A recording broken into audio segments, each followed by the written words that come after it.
Hello, hi, I'm Allan. I understand that you're wanting to ask some questions about who I am and my background. Actually, hang on, it's easier if I just show you. So why don't we head off into town and I will explain to you a little bit about who I am and where I come from and my thoughts about the future of control risks. So follow me and try and keep up.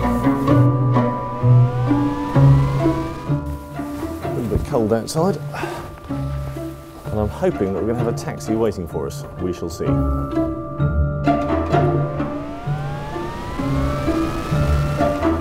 Caledonian Club, please. So you've got the big job, Nick. What made you want to be Chief Executive of Control Risks?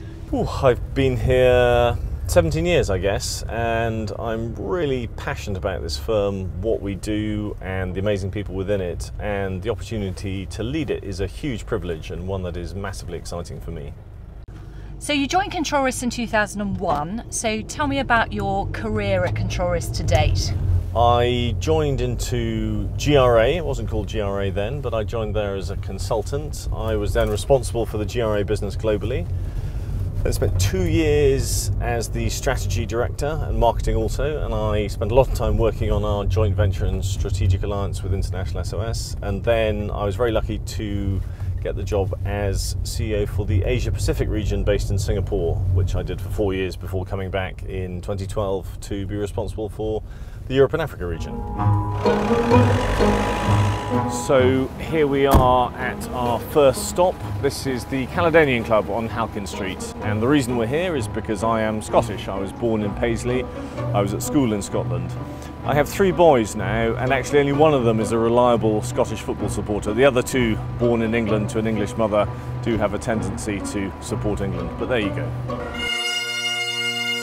So this is my kilt from when I was at school, the tartan being the MacDonald of Clanranald.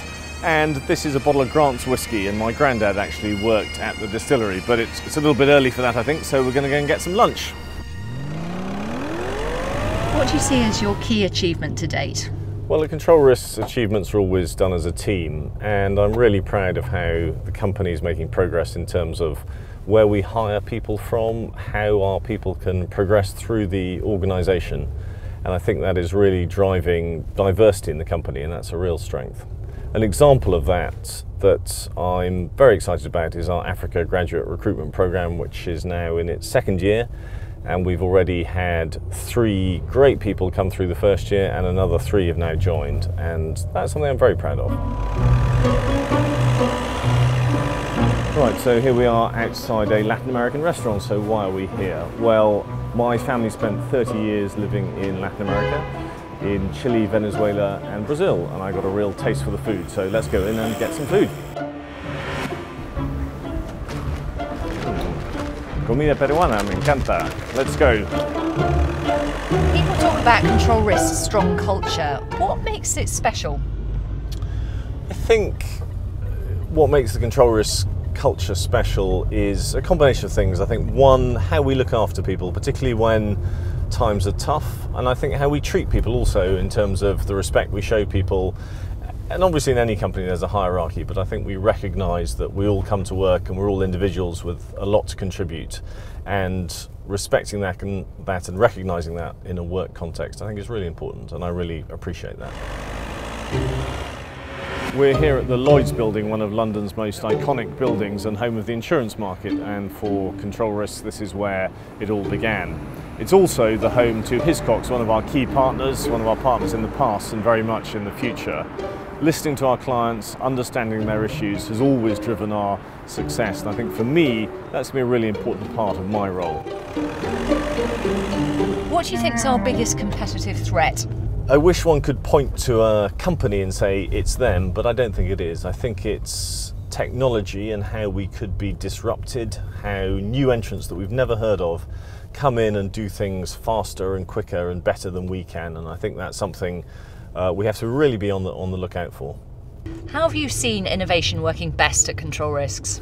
I've been lucky to be involved in a number of projects recently where I've seen some great innovation working with our cyber team in terms of how they're helping clients understand new risks.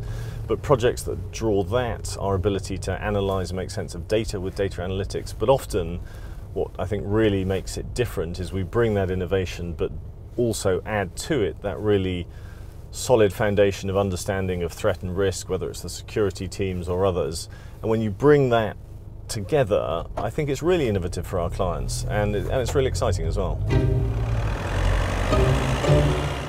We're here at Imperial College London, and Imperial College it's where I studied for my MBA, but that's not actually why we're here. Imperial is a real centre for technology and innovation in the UK, and for us as a company, how we understand how technology impacts our clients and how we as a firm use technology is going to be really important to our future success. Anyway, I think it's time to head back to the office now. I think there's some work to be done. What's taught you most about leadership? Look, leadership in the good times when everything's going well is easy, but occasionally that doesn't happen. And I think leadership when times are tough, a few years back, the whole business suffered with the crash in the oil price and how that affected our clients. And in those moments you have to motivate people, yourself, you have to take difficult decisions. And I think that's when you learn most about leadership. If you think about the brand of Control Risks, it really encompasses everything that this firm is about, and it's incumbent on all of us to keep it fresh, to innovate around it, but also to keep our people and our culture at the heart of it. For me, it's a great responsibility to lead this firm, but also hugely exciting to be working and to be the CEO of what I believe to be one of the most exciting companies in the world.